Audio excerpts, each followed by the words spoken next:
YouTube, what is going on? Welcome to Mose Knows. I am your host, Mose. We are back with what we learned week 2. Another great week of NFL football. If my voice is a little cracky, it's a little shaky, it's a little hoarse, that's because we was in the building this weekend. We had 2 games. One of them wasn't NFL, but we was at 2 games this weekend, both at Lincoln Financial Field. And we got the clean sweep that we was hoping for. We got a W on Saturday. We got a W on Sunday. So if my voice is a little hoarse, if it sound a little crack, a little rat, if I got the Christian Bale thing going on today, that's why. But we are here. What we learned week 2 of the NFL season, a bunch of great games. Let's jump right in with our quick hitters and what we learned in some of these games. We'll start with the Thursday night game. Giants versus the Washington football team. Excellent game. Came down to the wire. 30-29 in favor of the Washington football team. Great divisional battle against a solid Giants defense. I actually like the Giants defense on paper. I like what they have. They got to put some things together, get a little bit more chemistry, but I like what they have on paper. But against this solid Giants defense, Taylor Heineke threw for 336 yards, 2 touchdowns, only 1 interception on 34-46 passing. You know, he played well, you know, in his first regular season start this year. Obviously, Ryan Fitzpatrick is out. So he played well in his first start. I thought the defense kind of let him down a little bit, you know, giving up 29 points to the Giants. Again, this is a divisional matchup, so you can expect close games like this, but I think Taylor Heineke played well. Ultimately, it was late mistakes and undisciplined football by the Giants. Offside play by Dexter Lawrence on the field goal gave Washington an extra 5 yards. They kicked the game-winning field goal and get out of there with a W. So, again, the Giants had a lot of mistakes in this game. They got to clean it up, especially on the defensive side. They got to be a little bit more disciplined. I think they showed that they can put up points, they can score. Daniel Jones can move the ball. I think if they're a little bit more disciplined, we can see better football from the Giants. Moving on to the Bengals versus the Bears. This one surprised me a little bit. I had the Bengals edging the Bears in my weekly picks, but the Bears were able to pull it out 20-17. Listen, the Bears didn't look good at all this game. Andy Dalton got hurt, but his passing numbers weren't great. Justin Fields came in, his passing numbers weren't great, threw an interception. But when you turn the ball over 4 times, I mean, Bengals had 4 turnovers, 3 coming from quarterback Joe Burrow, another on a fumble. When you turn the ball over 4 times, it's hard to overcome that in this league. And the Bengals weren't able to overcome it, and the Bears were able to squeak out the W.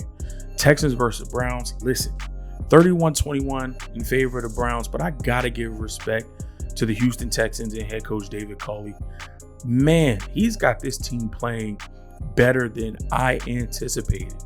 With all the loss, with all the turmoil, this Texan team is coming to play. It's only been 2 weeks. It's early. A lot of stuff is early right now. But in those first 2 weeks, there's some teams that mailed it in. There's some teams that didn't show up and didn't get off the bus. Talked about it last week. Not going to go into it this week.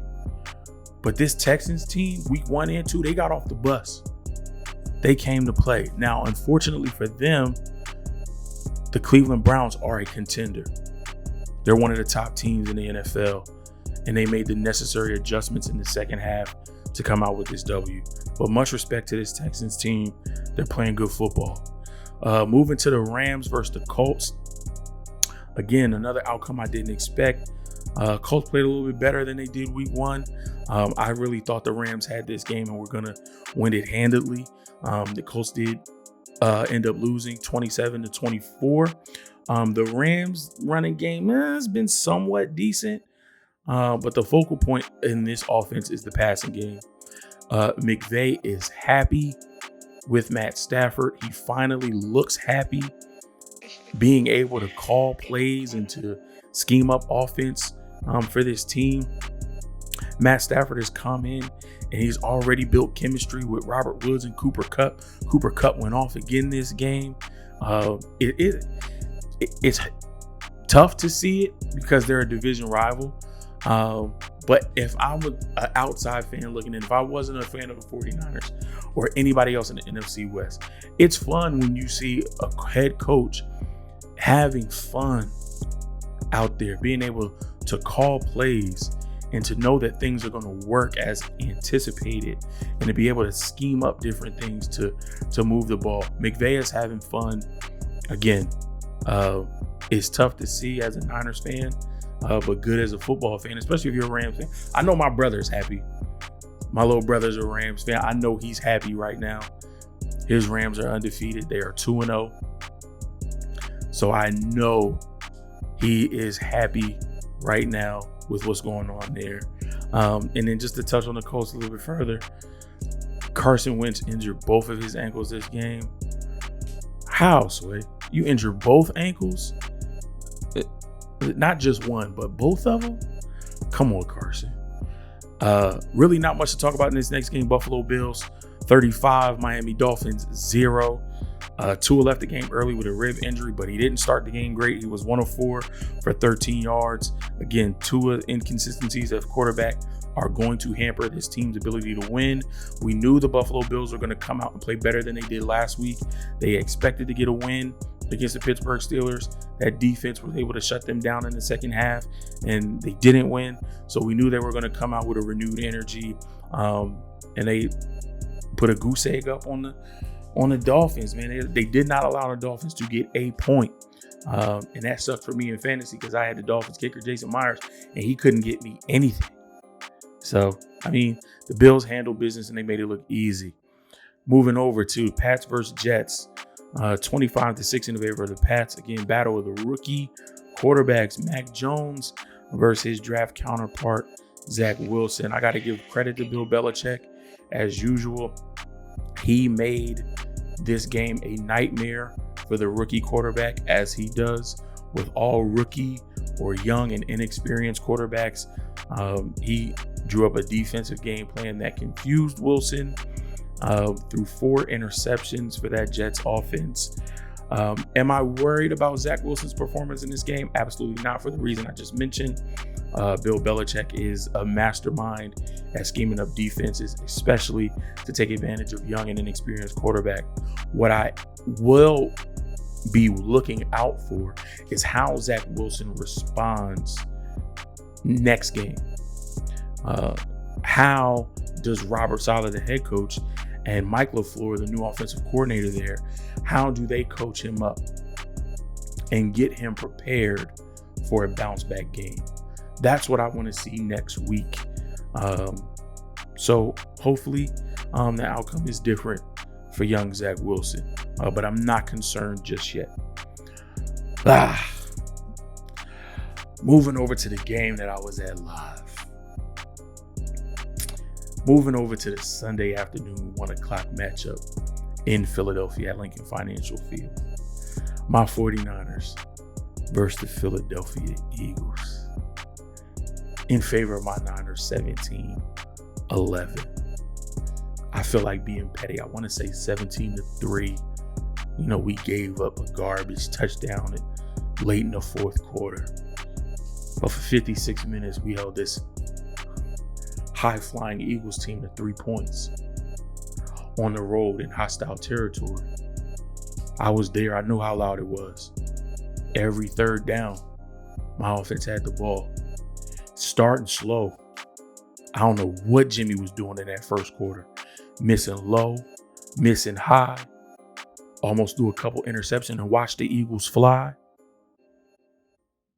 I don't know what was happening. We knew the defensive line was going to be a menace. First play of the game, Javon Hargrave bullied Daniel Brunskill.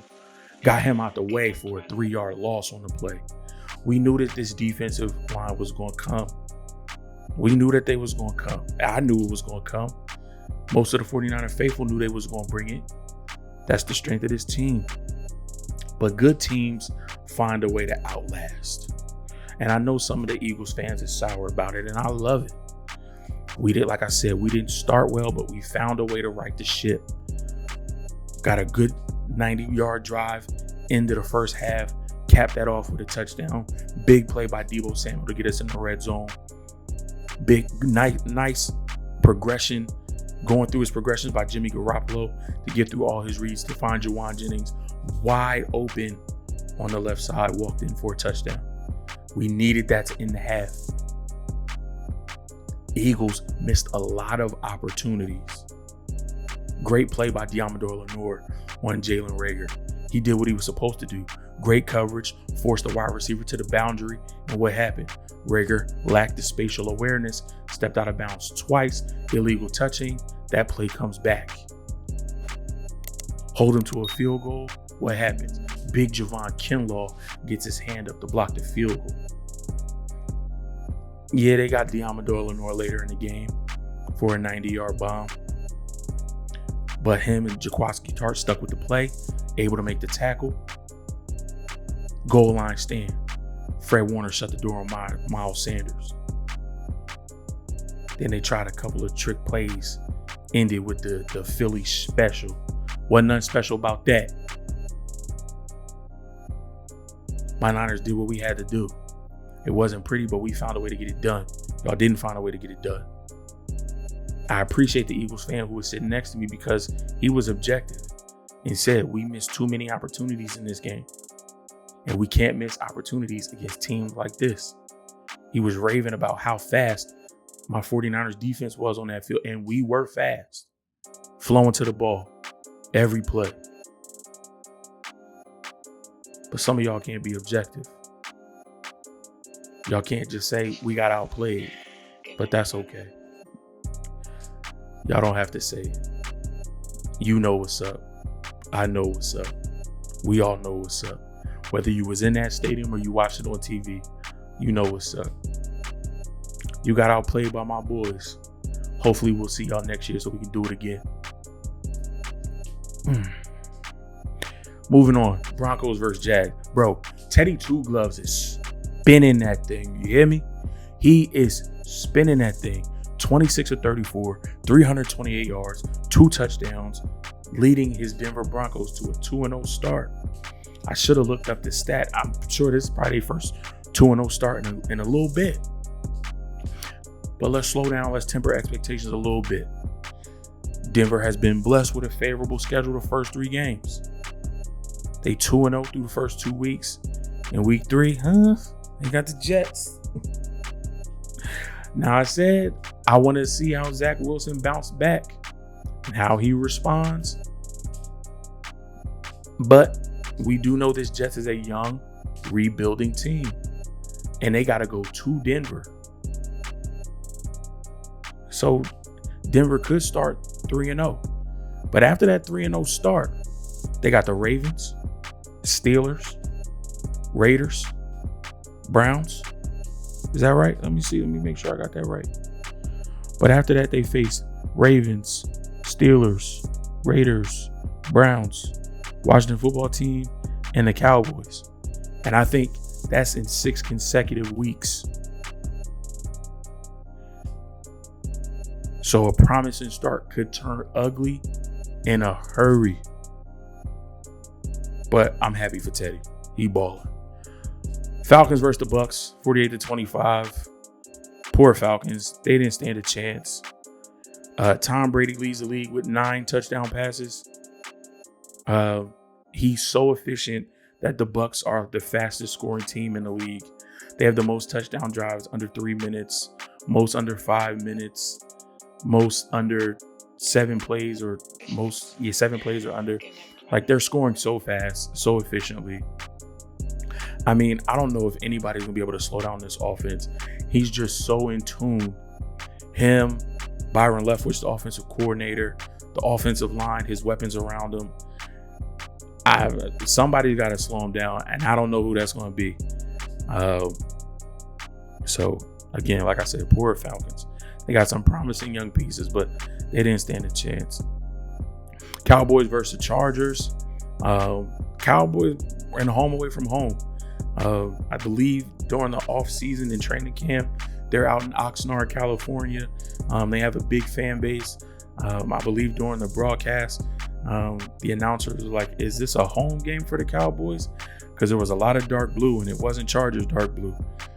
So they were in a home away from home. It was a tough game, low scoring 20-17 in favor of the Cowboys.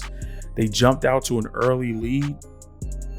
I believe it was like 13-3 or 13-6, 14-3, 14-6, something like that after the first quarter.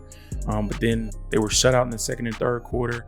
And for the first half of the fourth quarter, I believe. So, offense is still going through some growing pains, but they'll be all right. They have the weapons. They have the offensive line. Dak is balling. And the defense is improving.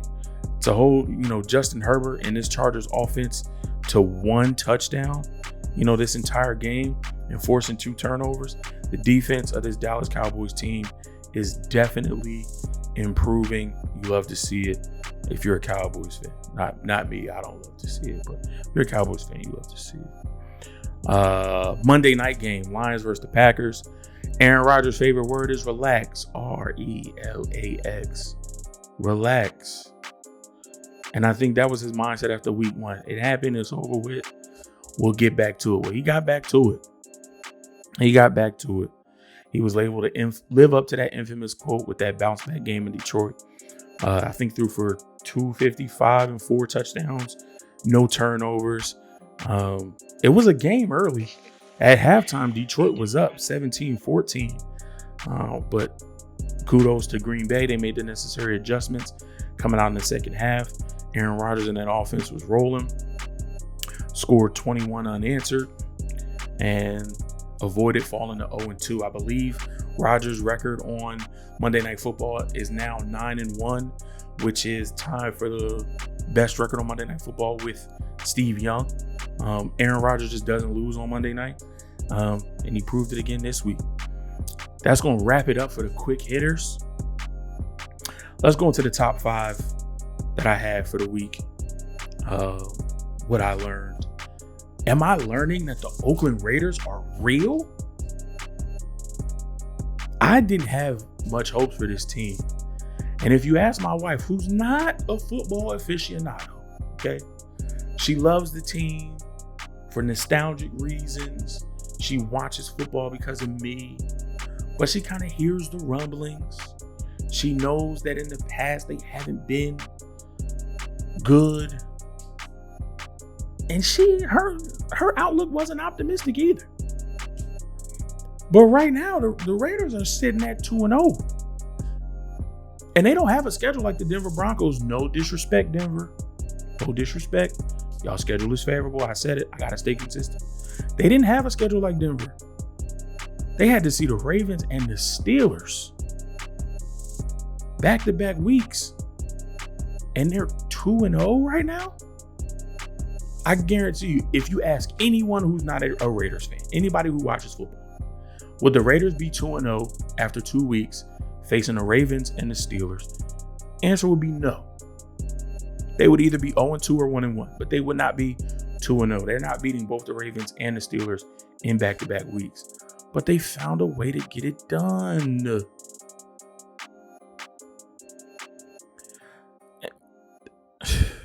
Man. And they had to fly East Coast to see the Steelers. So they beat the Steelers on East Coast time at Heinz Field. The running game is non-existent right now. Especially in this game, I believe Josh Jacobs didn't play. Running game is non-existent right now. So that means this team is living and dying off of the arm of Derek Carr. And he is delivering. He was 28 of 37 for 382 yards, 2 touchdowns, and 0 picks. Able to find his targets. Henry Ruggs, Hunter Renfrow, Darren Waller. To the tune of 382 yards against that Steelers defense, who was able to shut down Josh Allen week 1. Listen. Okay, Derek. They got an up and down Dolphins team next.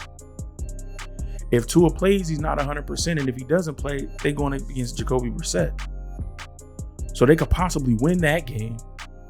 And then they got the Chargers week 4, which is 50-50 because that's a division matchup. But then after that, they got the Bears, Broncos, Eagles, and Giants.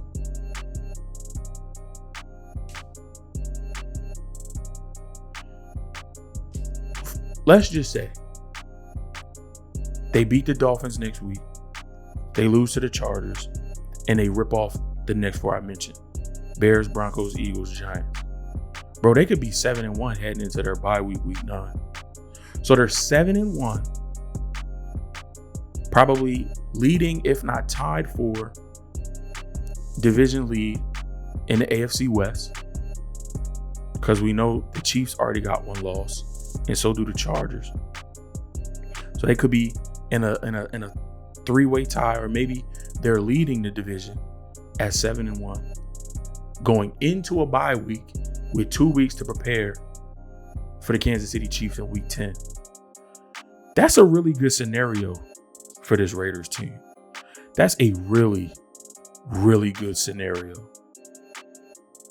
So I'm excited to see this year. And if that comes to fruition, 7-1 heading into week 9, into week 10, 2 weeks to prepare for the Chiefs, rested, riding high, got the momentum. The Raiders might be fun to watch. I didn't expect it, but I'm glad to have good news for Mrs. Mose and her Raiders team. Moving over to the Saints and the Panthers matchup. This was the Sam Darnold I was looking for in week 1. Now, he only had 2 touchdowns, but he threw for over 300 yards, and he commanded this game. This was the Sam Darnold I was looking for in week 1. I'm guessing he had to knock the rust off, get some more snaps, some more practices, with this offense and his weapons.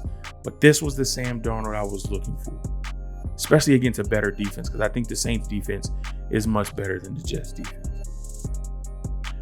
And while we're only in week 2, Carolina found their guy, I believe. Chemistry isn't built overnight. I just talked about that. But I like what I see from this offense. And I'm a big fan of this Panthers young and hungry defense.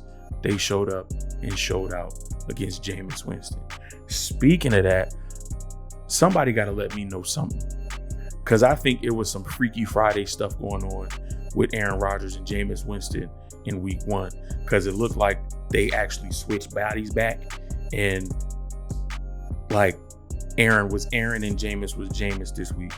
Because after his week 1 performance, I thought he was just going to build upon that and get better, especially against a division opponent. Now, I will shoot him a little bit of bail. I think Carolina was better prepared to face him because he's a division opponent, because he was with this Saints team last year. And I believe he did have to play in one of those games against the Carolina Panthers because of a Drew Brees injury. So they already had tape. They already had film. They were already familiar, or at least more familiar than what the Green Bay Packers were. So I'll shoot him a little bit of bail that way. But this is not what you want to see after a promising week 1 from Jameis Winston. You saw a regression into bad habits and poor decision-making from Jameis. Now, I want to think that this game is just one bad game. It's the anomaly. It's the outlier that we'll see more of what we saw week 1 from Jameis than what we saw week 2. But you always gotta be prepared for either or. And he's proven that to us, that you have to be prepared for either or. But like I said, hopefully this is just one bad game. Go back in the film, correct it, get back to the good fundamentals and decision making that you made in week 1, and less of what we saw in week 2. Moving over to the Cardinals and the Vikings. Listen, Kyler Murray and this Cardinals offense continue to prove that they can put up points. But what I was surprised at is that the defense did not show up like it did in week 1. Now, the Vikings offense is no slouch. Kirk Cousins, Dalvin Cook, Adam Thielen, Justin Jefferson. This Vikings offense is no slouch, but I think the Tennessee Titans offense is a little bit better. So for you to be able to go on the road to Tennessee and dominate them, but then be non-existent week 2 at home against the Vikings, that's more of that inconsistent up and down Arizona Cardinals that I'm used to. And while they're going to be fun to watch, they're going to put up points, they can't be in shootouts every week. That's not conducive to them winning, especially in the division that they're in. And they should be 1-1. Thankfully for them, Vikings kicker, sliced the field goal at the end, and they were able to squeak out that 1-point win. So we know the Cardinals are good, but the jury is still out. Are they that good? And that's still something that remains to be seen. Tennessee Titans versus Seattle Seahawks. Listen, man. I gotta start following my thought process just a little bit better. Because I said that Mike Vrabel would have his team ready to go. That he would have them prepared to redeem themselves from an awful week 1 performance. But I picked the Seahawks because it is a tough place to play. Going to Seattle at Central League, playing in front of the 12s. Excuse me, my voice. It's a tough place to play. It really is. And Tennessee started slow. At halftime, it was 24-9 in favor of the Seahawks. So I'm like, it's as I expected. Russell Wilson is doing Russell Wilson things. Excuse me. But in the second half, though, this Titans team finally gassed up the vehicle that makes this whole thing go. Feed the ball to King Henry. Another classic performance from a back who defies all the odds for a player of his size and speed. His size and speed combination is so unique. Yeah, we've had big backs in the league before. You can point to a Jim Brown. You can point to a Earl Campbell, a Eric Dickerson. You can point to a Brandon Jacobs. But Derrick Henry is different, bro. Different. His unique size-speed combination is out of this world. 35 carries, 182 yards, 3 touchdowns. I think he also had 5 receptions for 50 or 60 yards. He literally put this team on his back and said, I know we're down, but we're not going to be down for long. We're not going to start this season 0-2. Ryan Tannehill was solid, routinely finding Julio Jones, who had 6 catches for 128 yards. This was the Titans team that I expected to see in week 1 and that I was surprised that I did not see. If the Titans play more like this, we're good to go. Uncharacteristic for a Vrabel defense, though. I think they gave up 38 week 1. They gave up 30 week 2. Uncharacteristic for a Vrabel defense to give up 30 points in back-to-back weeks. One thing that is promising, it was 30 points total, but after the first half, they only gave up 6 points in that second half. So Vrabel was able to go in, make the adjustments, get the guys to play more focused, fundamentally sound football, and they was able to hold this Russell Wilson Seahawks offense to only 6 points in the second half. So good offense, running game, control the clock, complemented by good defense, was able to get them back in the game, ultimately get them the victory. Again, problem with this Seahawks team is their defense. This defense is not the same. Obviously, we're well past the Legion of Boom years, but I think this defense was a little bit better last year. Still had KJ Wright, mentioned it before. Still had Jaron Reed, mentioned it before. Still had Shaquille Griffin, mentioned it before. You know, those are 3 key players on the defense that they lost. Yes, Bobby Wagner's still there, but this offense can't run. I mean, this defense cannot always run through him. Other players are going to have to step up and make big plays. Where has Jamal Adams been? He signed a big contract this offseason, but where has Jamal Adams been? Quandre Diggs has been solid, but the defensive line needs to step up a little bit more. Other linebackers, Jordan Brooks, need to step up a little bit more. The corners need to step up a little bit more. So I could see this being a problem. This defense is susceptible both in the run and in the pass than it has been at any point in the previous 3 or 4 seasons. So yes, Russell Wilson can win you some shootouts like I mentioned before, but you don't want to be in shootouts every week. Same way I mentioned it with the Cardinals. I'll mention the same thing with the Seahawks. You don't want to be in shootouts every week. Russell will get you some, but more often than not, the defense is going to let you down.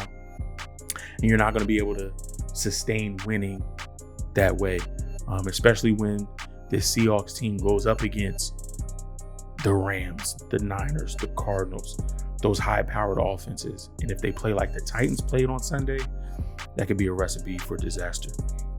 Last game to cover, game of the week, last game of my top 5, Ravens versus Chiefs. Absolutely amazing football game. And I'll be honest, I didn't watch it live. I was so worn out from Saturday's game. I was so worn out from Sunday's game that when I got home, I crashed. So I had to get up later because I crashed early. I was up all night and I rewatched the game then. And what a game from both squads. It started ugly for young Jack. Tyrann Mathieu missed week 1 and came back and said, "This is why I'm the honey badger." Started off the game with a pick 6. Got another pick later in that first half. It didn't start too good for Jack. I'm sure Ravens fans couldn't help but say, "Here we go again." I'm sure it was some of you out there that have faith, but with every fan base, there are those who have faith no matter what, and there are those Debbie Downers and those who are cynical and critical and like, "Oh, here we go again. He just can't get it done against Patrick Mahomes and the Chiefs and the upper echelon teams in the NFL." Not so fast. Lamar Jackson displayed a level of resilience and football maturity at this point in his career that I was excited to see. He didn't let the early mistakes get him down. He didn't let the early mistakes make him force and try to make plays that weren't there. He shook it off, and the rest of the game, he took what the defense was giving him. That level of football maturity and IQ at this point, I loved to see that from Lamar Jackson. He was at a point where he's not out to prove that he's a good quarterback or a good football player anymore. He doesn't have to prove that anymore. His mindset now is, I want to win. I want to win at all costs. Even if I make mistakes that put my team behind the 8-ball, I can still do everything that I can to will this team to a victory. Definitely got help from his defense. We know that Ravens defense is always tough. They were able to force Mahomes to throw an interception. They held the Chiefs scoreless in the fourth quarter, which we know is a feat in and of itself. And they were able to force a Clyde Edwards-Helaire fumble with 1:20 left to give the ball back to Lamar Jackson in that offense to seal the deal and get out of that game with a W. Listen, the NFL will be better off if these two teams match up in the playoffs. And if we can somehow find a way to have Chiefs, Ravens, NFC Championship, I'm calling it right now. That is going to be crazy. I want to see rematch Chiefs-Ravens NFC Championship game. That's going to be absolutely insane. That is going to wrap it up for this week's edition of What We Learned. Football season is in full swing. We are 2 weeks down, 16 weeks to go. Oh man, some teams started 2-0. Actually, before we get out of here, that is something that I wanted to take a look at. Let's see, of the NFL teams, who remaining is undefeated and who is winless. So we have 7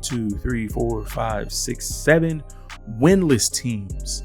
The New York Giants, Indianapolis Colts, New York Jets, Atlanta Falcons, Jacksonville Jaguars, Minnesota Vikings, and Detroit Lions are all 0-2. Who do I think breaks that cycle and gets their first win of the season, week 3? Let me tell you.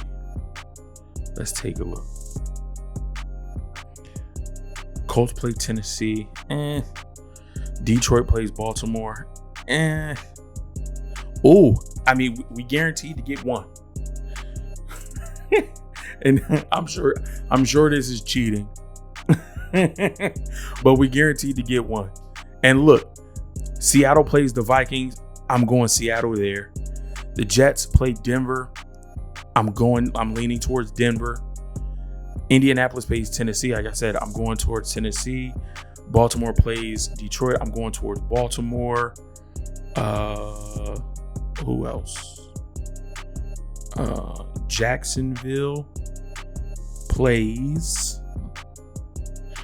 Let me see. Jacksonville plays Arizona. I'm leaning towards Arizona, but I mean, that is an East Coast game for Arizona. They got to fly back east. So after already being east to face Tennessee, flying back west to play at home against Minnesota, they got to fly back east for Jacksonville. That could be a tough one. But I'm leaning towards Arizona just because they're a better team. But we're at least getting one. The 0-2 Giants are at home against the 0-2 Atlanta Falcons. Somebody going to win that game. And at least one of the 0-2 teams will get a win in week 3. So somebody should be happy amongst those fan bases. Among the undefeated teams, the Las Vegas Raiders, didn't expect that.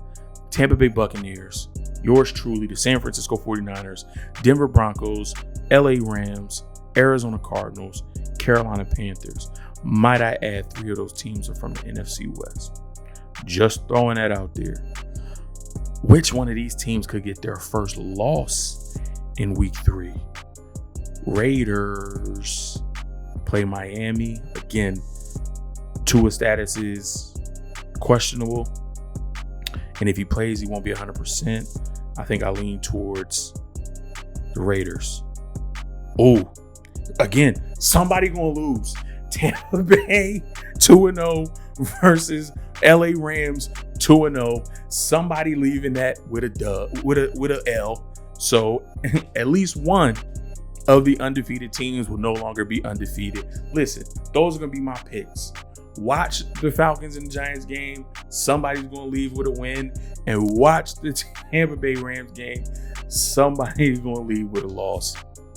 That's it. Listen, if I learned anything, which I should have already known, the NFL is unpredictable.